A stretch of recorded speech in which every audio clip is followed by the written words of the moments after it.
Hello everyone, welcome to another one of my Leetcode videos. In this one we'll do Leetcode 2545, sort the students by their kth score. So basically we're given a matrix where each row represents a student's scores and each column represents the exam, right? So student 0, this is their scores in exam 0 to 3. Student 1, these are their scores in exam 0 to 3, and so on. And we're given a number k, right? So we're given an index k. For example, if k is 2, then meaning exam 2 is what k wants to sort by. And we have to sort these rows, these student scores, by the kth exam, right? So in this case, in the k is 2, so in the k equals 2 exam, student 1 got 11 points, so he's at the top here.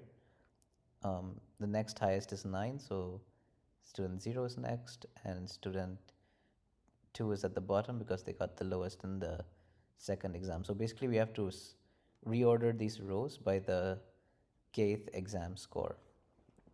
So how do we solve this problem? So it's basically very simple. Since this is a 2D array, we're just going to sort that array, right? So we're just going to call arrays.sort score and our comparator. So basically we'll get two rows into our comparator, right? Because this is an array of rows, right?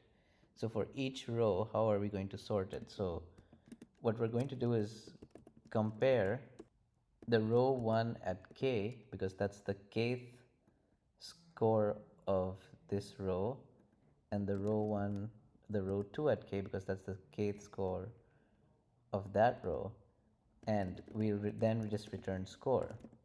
But this will sort it in ascending order, right? Because we're comparing row 1 and row 2, but we actually want it sorted in reverse. So what we'll do is we'll just flip these two. So the sorting algorithm will, flip any comparisons and we'll have the greatest one on top. So yeah, that's it. Let's submit.